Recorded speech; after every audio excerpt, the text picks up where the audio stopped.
Welcome back to In Session, a deep dive into healthcare policy we're bringing to you every week.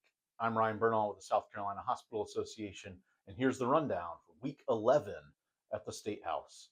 That means we've only got 6 weeks left and about 18 legislative days. So lots of activity. This week, we saw medical malpractice pass out of the House. These are reforms we've been seeking to provide clarity and certainty for our hospitals. Very grateful for leadership from the Speaker and the committee chairman, Weston Newton, and Representative Jay Jordan, who helped lead that effort.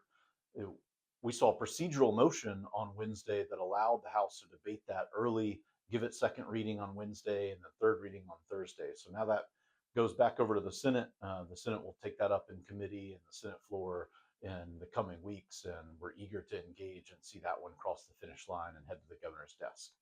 Also, the HALO Act finally taken up on the Senate calendar. They took up the House bill and amended it to clarify that healthcare workers will be protected in a healthcare setting and in a hospital and other provider settings.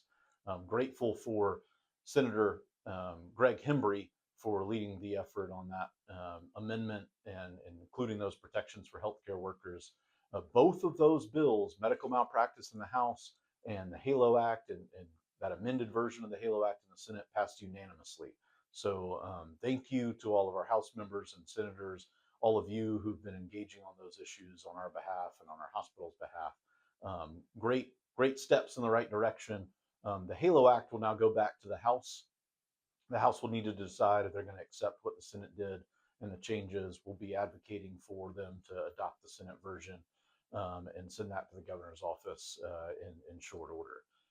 We also saw a couple hearings this week, in addition to other activity on the calendars I'll mention in a minute, on some budget hearings for the Medical University of South Carolina, as well as the University of South Carolina. Discussions around investments they're making into medical education, as well as constructing new hospitals, the neurological hospital here in Columbia, and a future new build for a cancer hospital in Charleston.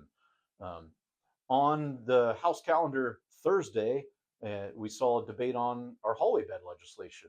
Grateful for Representative Sessions for leading that debate on the House floor. Very minimal discussion, full support for that effort, providing our hospitals flexibility to put patients outside of patient rooms in justified emergencies. That bill was also taken up on the Senate floor, providing the same protections and passing that out of the Senate. So the House bill and the Senate bill will now cross over to the other chamber, and we'll see. Maybe we'll take a bet, see which one passes first, but grateful for their leadership. On a rural emergency hospital designation, same thing. The bill's moving on the Senate calendar and moved out of a House committee earlier this week. So lots of crossover on a couple different fronts. For our hospitals of the week, Prisma was in Columbia with a show of force on Tuesday and on Thursday. Thank them and their leadership teams for being on the grounds at the State House and engaging with their legislators. Next week, we'll see Novant and Med. So 2 hospitals next week, and eager to see both of those systems on the ground engaging with their legislators. As always, thank you for watching In Session. Tune in next week for an update and look for the text version and summary of this below. Thanks again.